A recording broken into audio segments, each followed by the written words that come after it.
Tonight, the nation's biggest lenders under pressure to cut mortgage rates now and not wait for the Reserve Bank. And Mark Riley has breaking news from Canberra.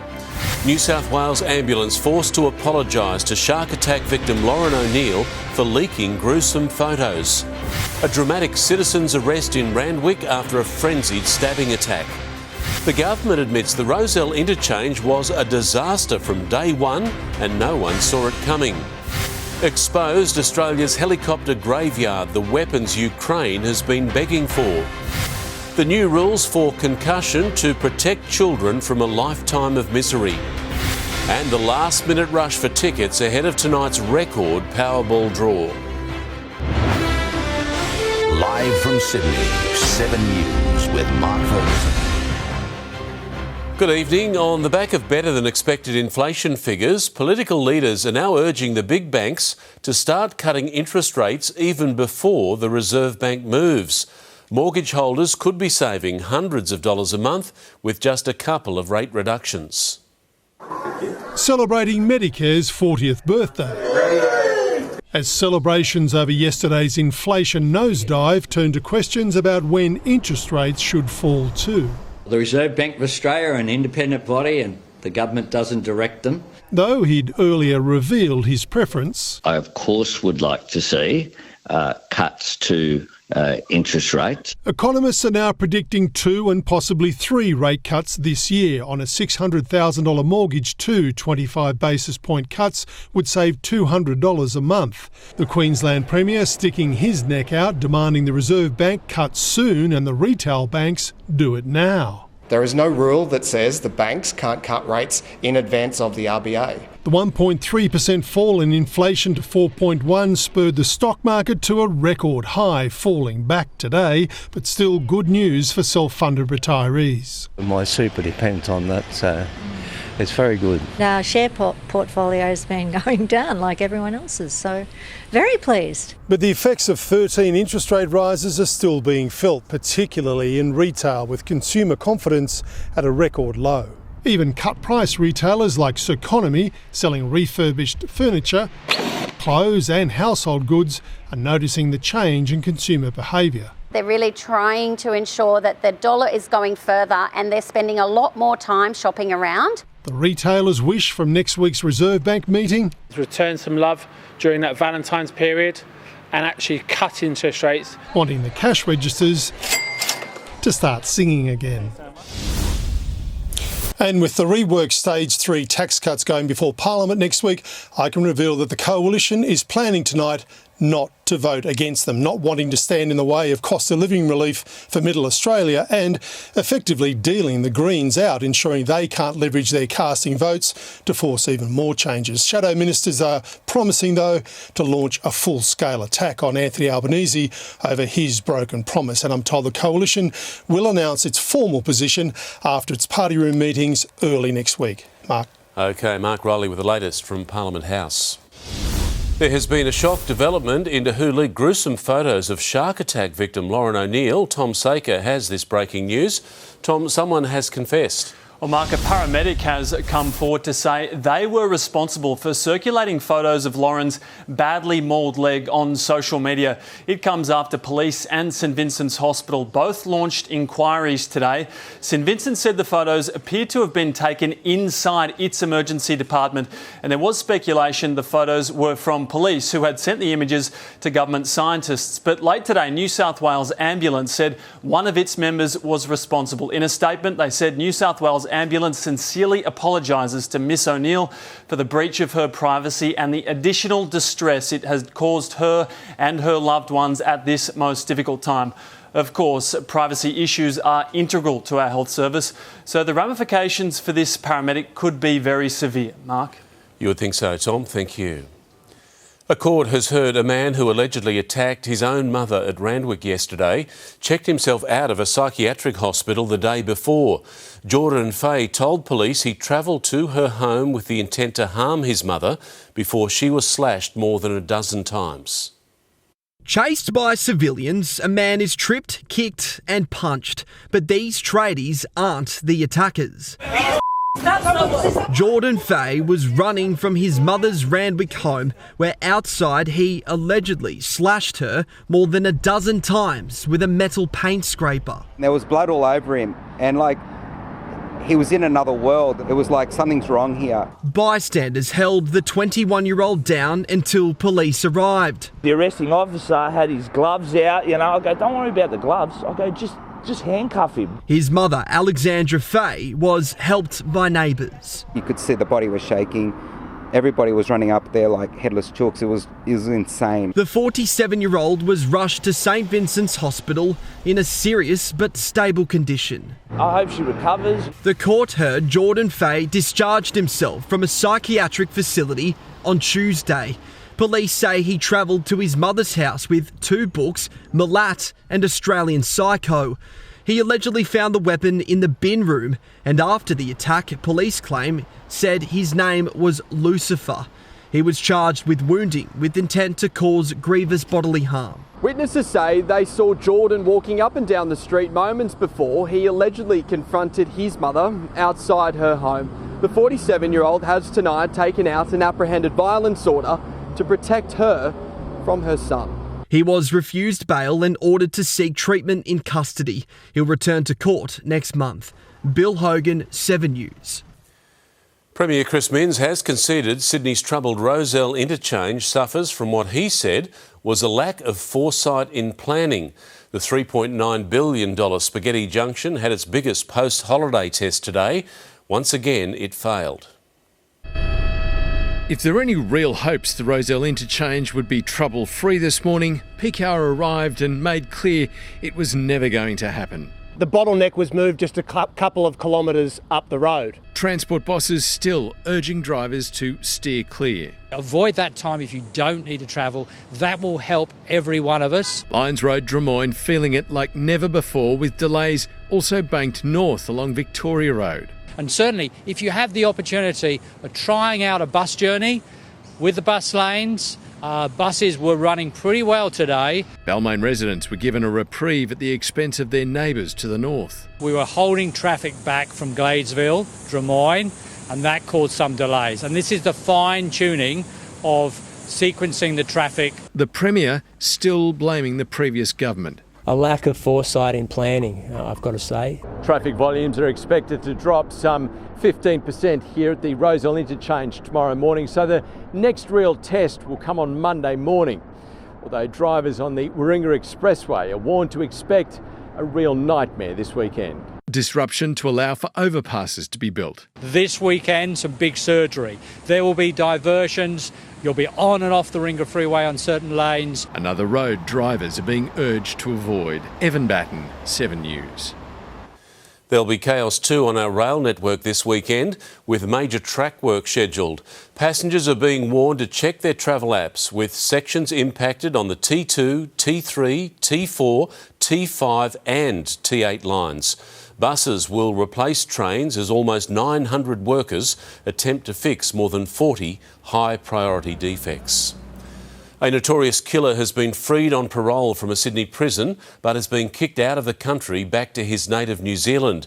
Glenn McNeil ran over and then stabbed restaurant worker Janelle Patton on Norfolk Island 22 years ago, the island's first homicide in almost 150 years. Let's go to Tom Hartley at Sydney Airport now. Tom, McNeil is expected to fly out later tonight. Yeah, Mark, though officials both here and in New Zealand won't tell us exactly when. And what we do understand is that McNeil was released from a Sydney jail late yesterday after serving 14 years of his sentence. And he should have been put in the custody of Border Force agents.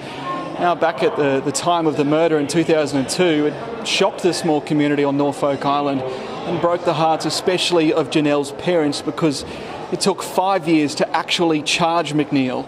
Now, prison officials in New Zealand have confirmed they're awaiting his arrival, and once home he will be under very strict supervision, Mark. OK, Tom Hartley at Sydney Airport.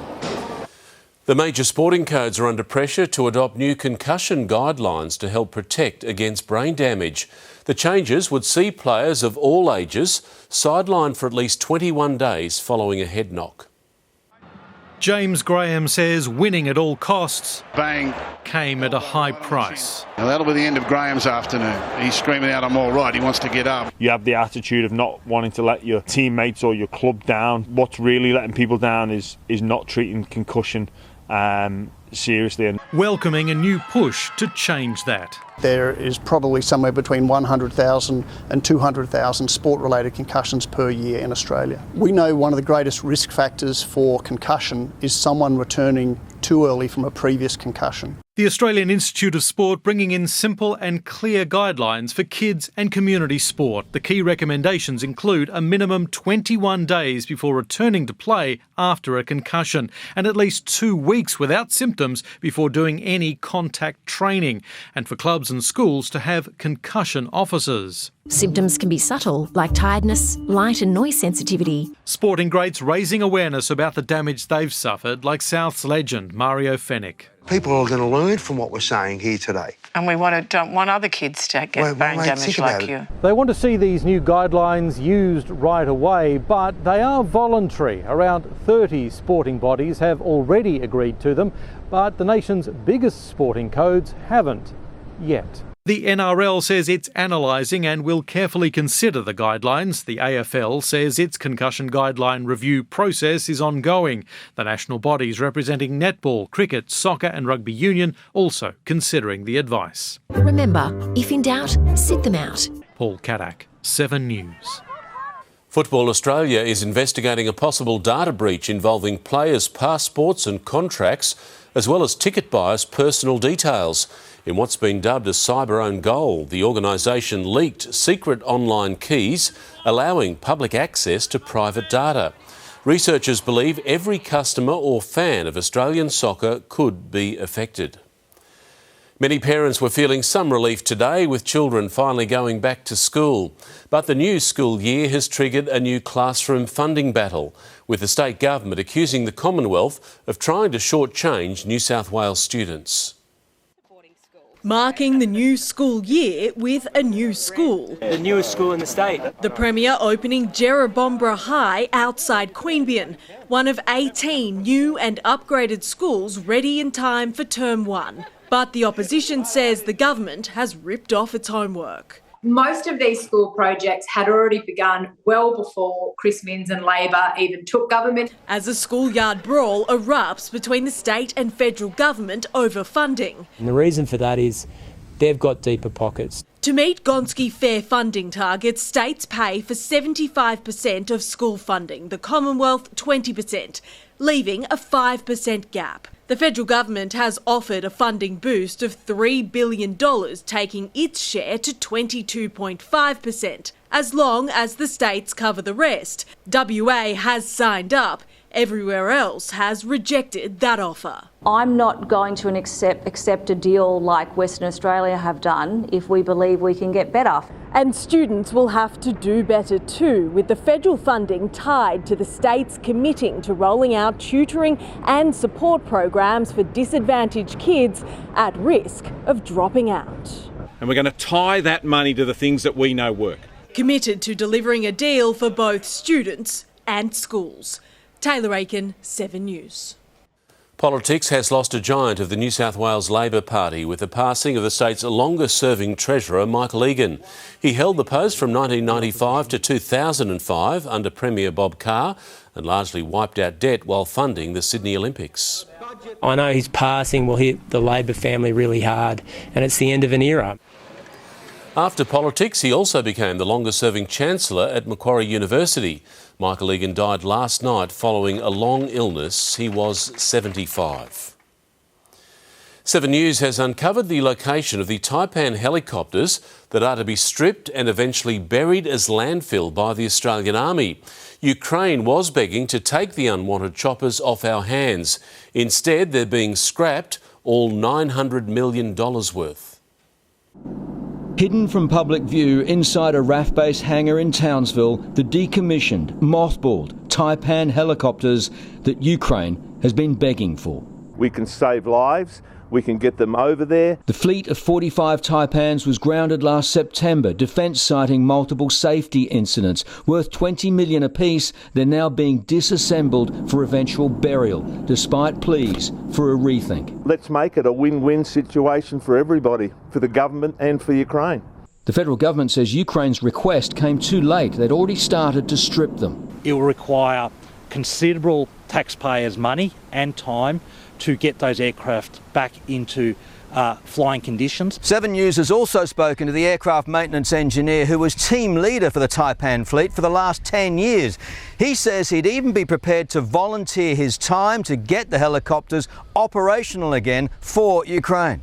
I would be prepared to donate my time however long is required, he said, adding, I do not believe the MRH-90 is unsafe.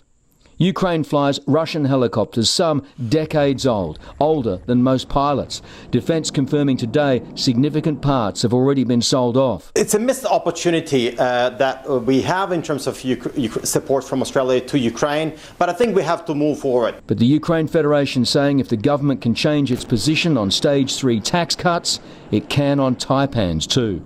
Chris Reason, 7 News. The world's social media giants were accused of having blood on their hands today as their owners and bosses were grilled by politicians in Washington. But that was nothing compared to being confronted by the families of those who've been bullied to death.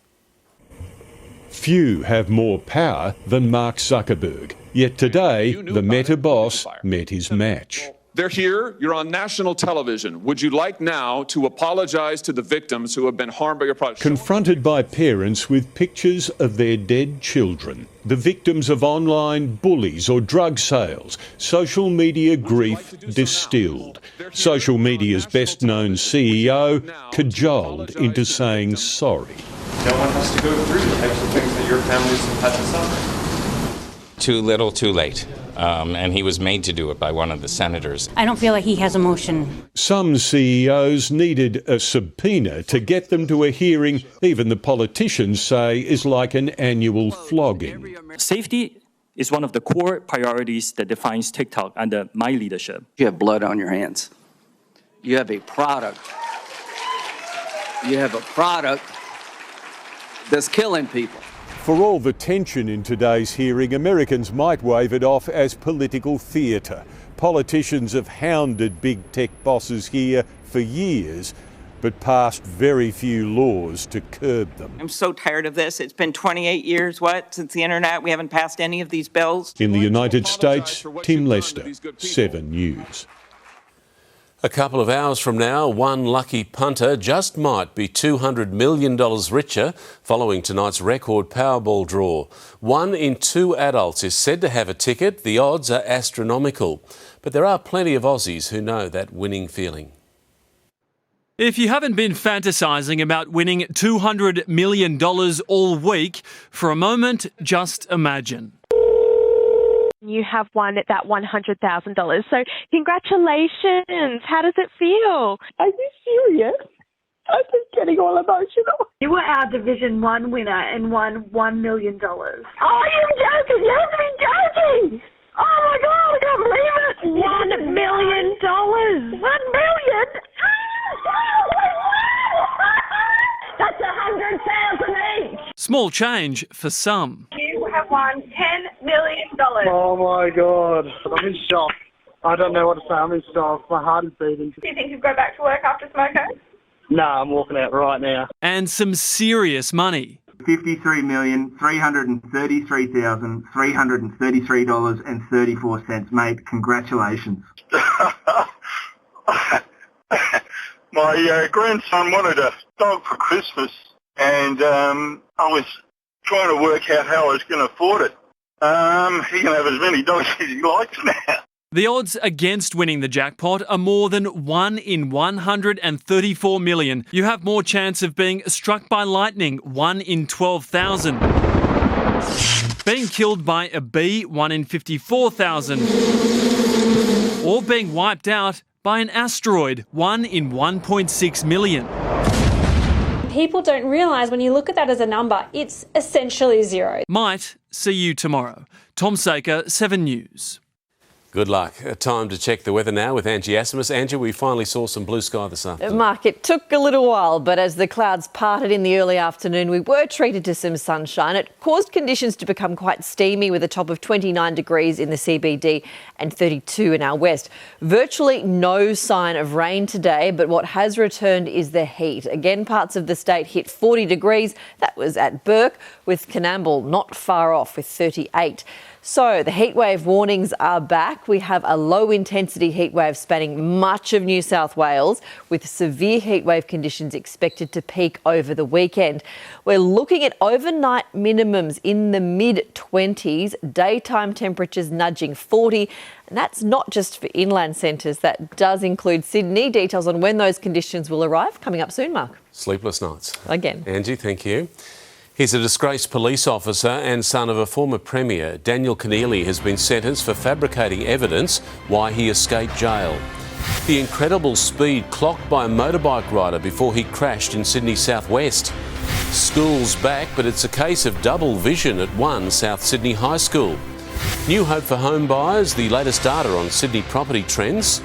And later, the best time to buy a used car as prices come off the boil. Welcome back. Police say a motorbike rider was travelling at 200 kilometres an hour when he lost control and crashed in Sydney southwest. The rider was heading east on the Hume Highway near Yagoona when he veered onto the wrong side of the road and collided head-on with a car. He was taken to Liverpool Hospital in a serious condition. The police officer's son of former Premier Christina Keneally will not be sent to prison for fabricating evidence that saw a man wrongly jailed. Daniel Keneally still maintains his innocence, appealing against the conviction, claiming it was simply an honest mistake. Arriving at court, Daniel Keneally was already guilty. The only question... Are you worried about going to jail at all? ...for the crime of fabricating evidence. Yeah, good evening, Newtown Police. Constable Keneally. The problems for the ex-premier's son began when he answered a phone call 3 years ago. OK, good. I am Luke Moore. Moore makes a habit of trying to sue police, but after the conversation, Constable Keneally filed a signed report claiming Moore threatened the life of a Goulburn officer. I'm coming for him when he least expects it. I can follow him home. Good as gone, dead. That saw Moore jailed for weeks, cleared when his own recording proved he didn't say those words. Keneally charged instead. This is a crime against public justice, he was told today. Fined and sentenced to a 15-month intensive correction order and 200 hours community service. Spared jail because he lost his career, didn't plan it or have a motive, and was a junior officer. When they breach and break that trust, the consequences should be severe and justice should be swift. This matter is going to be appealed. There's a long way left in this particular matter, and my client maintains his innocence. It's not just Keneally's appeal that will keep dragging this case through the courts. Luke Moore is also separately suing the state government for damages. It has tried to settle, but he says they've offered nowhere near enough. Frankly, I just want my money. Somewhere between $1.5 and $3 million is fair. Andrew Denny, 7 News. The rock concert planned for the Domain on Anzac Day has now been moved to Sydney Olympic Park. The Pandemonium Music Festival will be held at Cathy Freeman Park on April the 25th, after the promoter was forced by the RSL and state government to move the event. Just happy that we've been able to salvage the date. $10 from each ticket will go to two charities, Wounded Heroes and Legacy.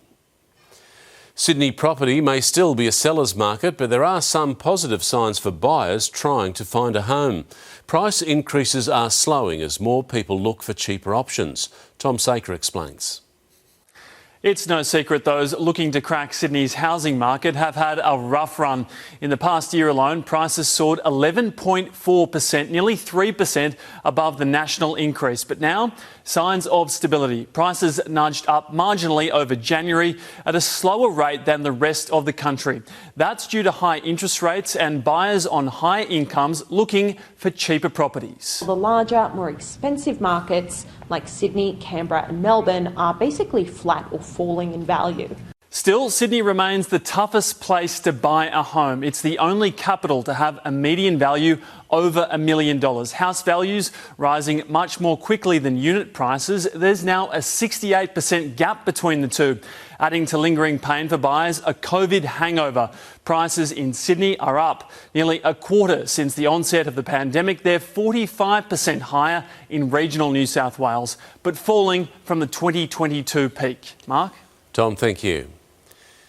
Here's the international rugby star accused of rape. Next, Kurtley Beale's accuser admits she lied. Alec Baldwin enters a plea after he was charged with manslaughter over a movie set shooting. A gas pipeline ruptures, triggering a huge explosion. What happened after a toddler became trapped inside a shopping centre claw machine? And ahead in sport, Mitch Marsh wins the Allan Porter Medal, an Aussie cricketer we can all relate to.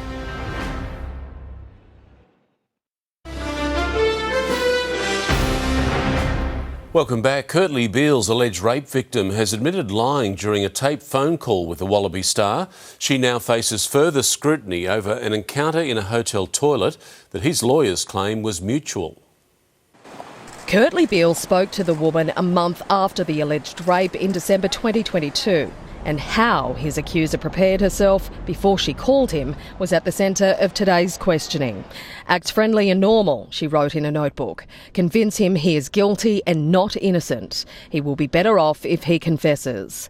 She admitted lying to Beale after he asked her if the call was being recorded. She denied it, but it was, and was later handed over to police. The judge had to remind the jury the allegations were just that, after the woman stated what happened inside a Bondi Beach bar was true. He turned to her. Don't add things in. Don't provide explanations. The process will be a lot quicker if you just please answer the question. Beale's lawyer accused her of being dishonest because her own relationship was in trouble.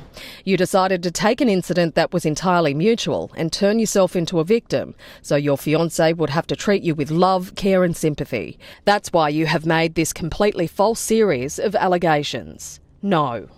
The woman's fiancé gave evidence and recalled what he remembered from that night. He said when he woke up the next morning, she was bawling her eyes out.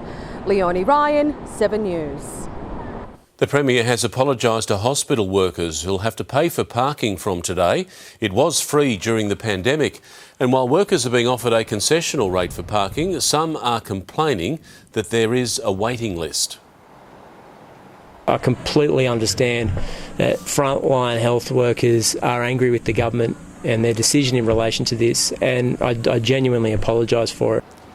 Chris Minns claims there simply aren't enough parking spots for the 170,000 people who work in New South Wales Health. Actor Alec Baldwin has pleaded not guilty to a charge of involuntary manslaughter over the death of cinematographer Helena Hutchins on the set of his movie Rust. Hutchins died in October 2021 when a gun Baldwin was holding discharged while rehearsing a scene. Baldwin's legal team is demanding a speedy trial for the 65-year-old actor. A gas explosion has lit up the night sky in the US state of Oklahoma. Flames leapt more than 150 metres into the air after the gas pipeline ruptured and caught fire. Emergency crews shut down the supply but had to keep a safe distance until the gas burned off.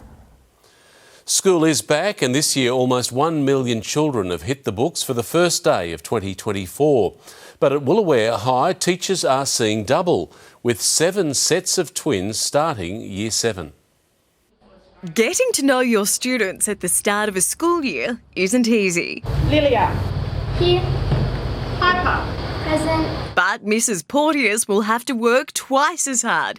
Yes, she's seeing double, because 7 sets of twins have just started Year 7 at Woolooware High School. It's a lot of twins. They have very different personalities. The twins have all come from different primary schools across Sydney, but are just as excited as each other to start. I feel good because it's like a new place and like a new environment. I'm excited to make new friends. Nerve-wracking because it's a way bigger school. Well, this is Connor, this is Dylan, this is Abby, this is Luke, this is Heidi, this is Jack, this is Artem, this is Maxim, this is Lilia, and this is Piper. It's easy if you have a list, but these teachers are going to have to figure out their own way to tell these twins apart. Woolaware High School really prides itself on valuing who those beautiful kids are and make sure they understand that we know them as individuals. Today, close to 1 million kids hit the classroom for their very first day of school for 2024. The teachers really want you to have a good education. Why do you like school? Because it's very fun. A year of opportunity and challenge that all starts today. Lucy McLeod, 7 News. And the cost of sending children to school can stretch the household budget, which is why Mounties, one of Sydney's biggest registered clubs, has provided 500 fully stocked school bags to help families in need. Each one contains essential supplies for the school year and will be handed out across Sydney and the Central Coast. Normally, there's no such thing as a free lunch, but in Sydney's northwest today, there was a long queue for just that. Free burgers. We'll explain why next. Also, how police rescued a curious toddler trapped in a claw machine.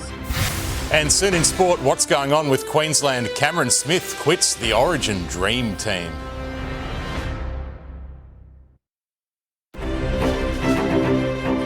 Welcome back. There's no such thing as a free lunch unless you're in Baulkham Hills this afternoon. A local outlet of the burger chain Grilled was destroyed in a fire not long after opening last year.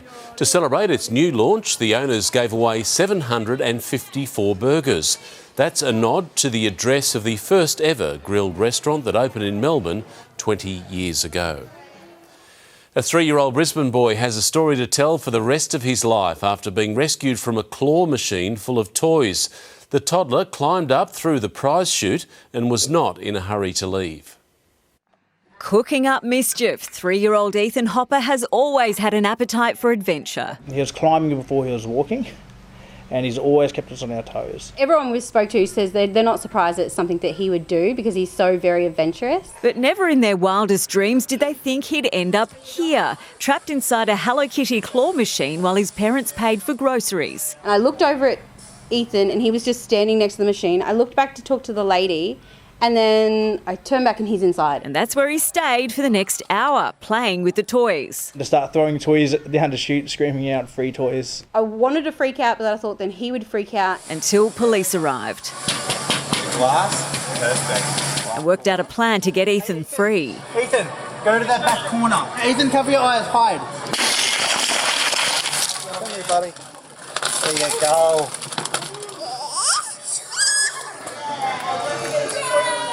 Centre management say they've never had this happen at any of their other shopping centres and they're in discussions with the claw machines operator so this never happens again. While police said Ethan could keep a toy, his parents thought it could encourage him. I don't think he'll ever do it again. A lesson learned about temptation and a tale to tell forever. The next time you see a claw machine, what do you think you'll do? I'm not doing that, actress. Katrina Blowers, 7 News. Taking a look at finance now, and the ASX couldn't add to yesterday's record high, finishing 92 points lower to snap an 8-day winning streak. Investors hit the sell button on bank stocks after the US Federal Reserve warned a rate cut in March is unlikely. And one Aussie dollar is currently buying 65.37 US cents. During the pandemic, the cost of used cars skyrocketed. Now they have started to come off the boil, and dealers say there are a lot more options when it comes to new cars heading our way. Don't miss that story soon on 7 News. But now Matt is here with sport. And Matt, what a comeback story for Mitch Marsh. Can you believe people used to boo this man, Fergo? Unbelievable. Marsh's Allan Border medal is probably Pat Cummins' proudest moment of all. That is next. Also, off last year's red-hot run, the Knights eye a long-awaited return to premiership glory. And pipelines pumping, the New World Surf Tour is underway, and Kelly Slater's still carving past 50. Hey Sydney, tomorrow on Sunrise, feeding a family of 4 for just $12 a day. See how this Sans Susie mum is doing it with healthy, delicious meals the kids love. Plus, Taylor Swift Mania hits Sydney, your first look inside the ultimate fan experience. See you in the morning. I'm a bit fat at times and love a beer. Mitch Marsh's emotional Allan Border medal acceptance speech entrenched the all-rounder as one of our most loved cricketers. Marsh might be Pat Cummins' greatest success for trusting him to unleash his mighty talent. Mitch Marsh has been one of the most polarising figures in Australian cricket. Now he's the toast of the town. you believed in me. I can't thank you enough for just believing in me. And I'm a bit fat at times and I love a beer, but I guess my little throwaway line there is hopefully quite relatable to a lot of Australians. From an Ashes recall after 4 years spent out of the Test side to the elation of a one-day World Cup win, all culminating to the highest honour in Australian cricket, the Allan Border Medal. I thought I was done and dusted, but I often spoke to my wife about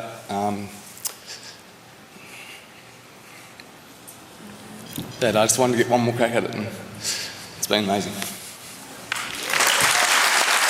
The award presented to him by the man himself who played with Marsh's father Jeff.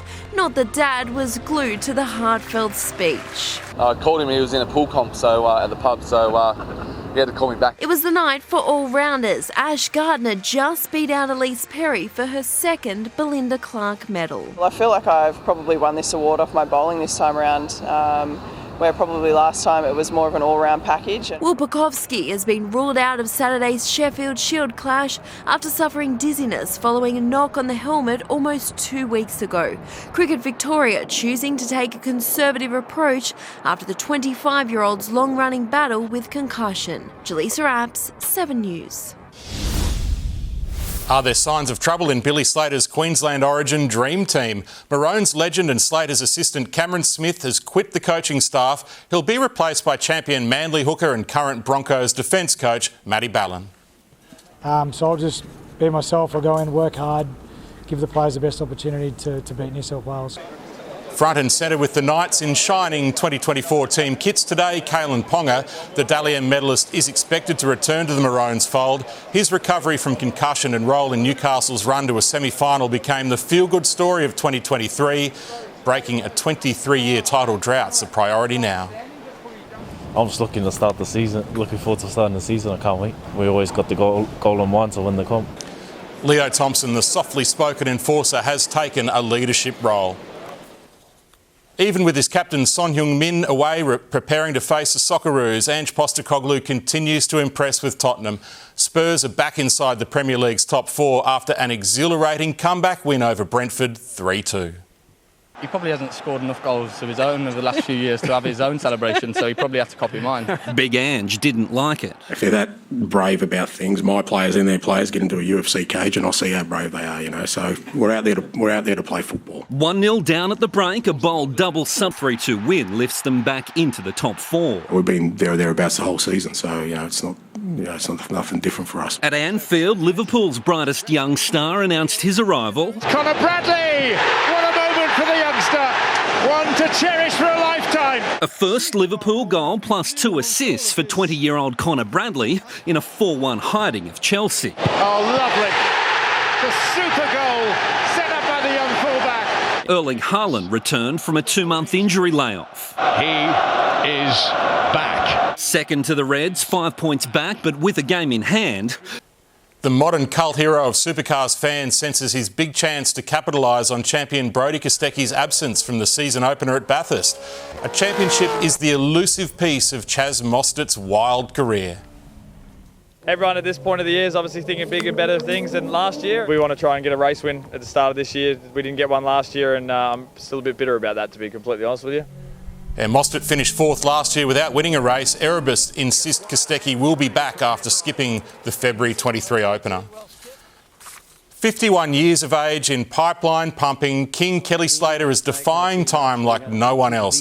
The 11-time world champion looked as smooth as ever in a season-opening heat with Jack Robinson, Australia's reigning champion in the Holy Grail Banzai pipeline.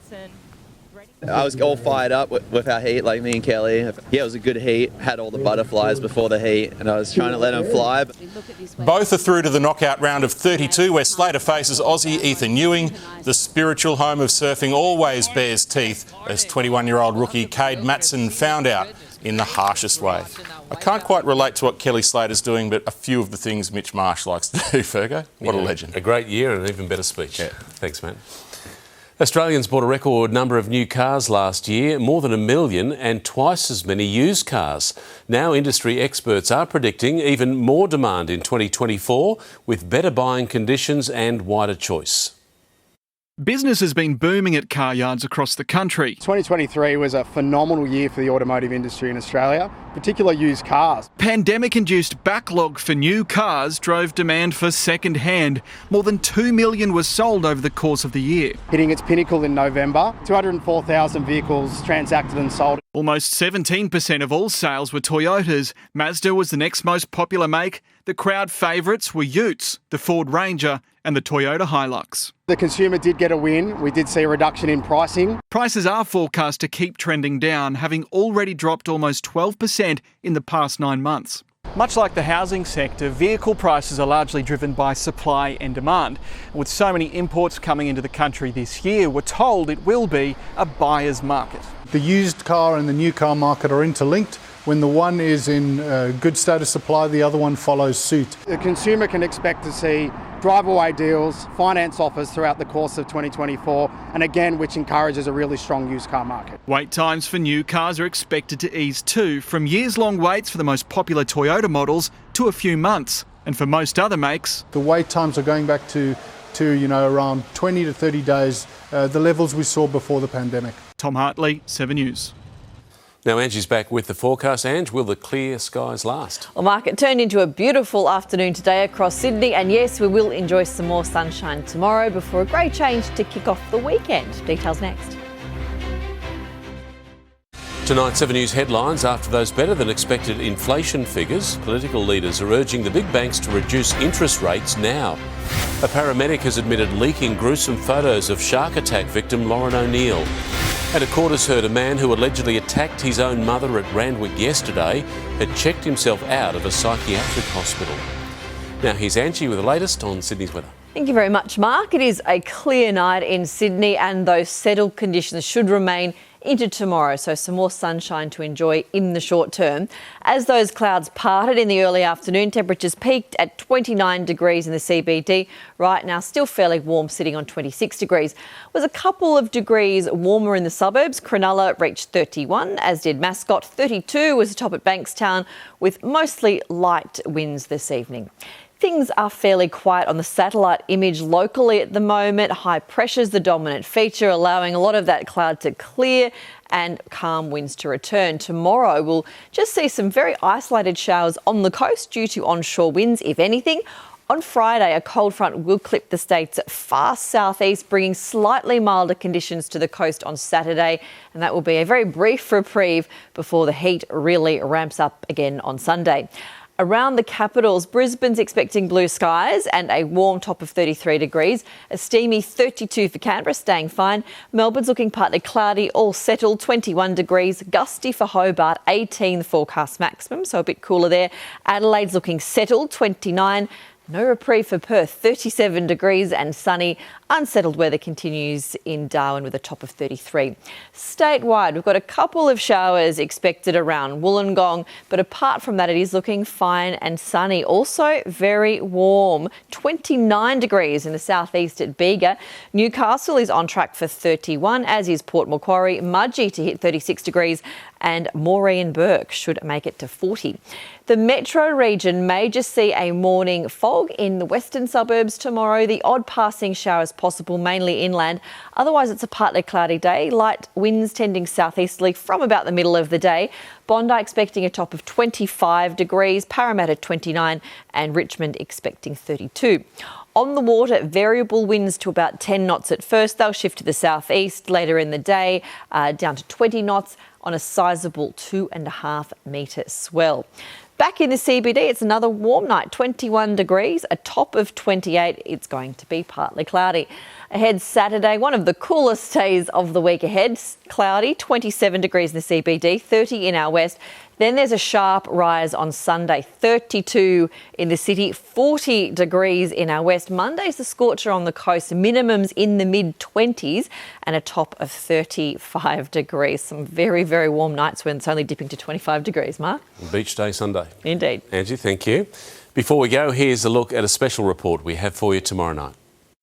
On 7 News, free, simple, foolproof. The way for you to verify who that person is. A surefire way to beat a new generation of scammers using technology to rip you off. I felt absolutely sick. What families should do right now. 7 News with Mark Ferguson at 6. That is 7 News for this Thursday. We'll have updates for you throughout the evening. I'm Mark Ferguson from all the team. I hope you have a great night.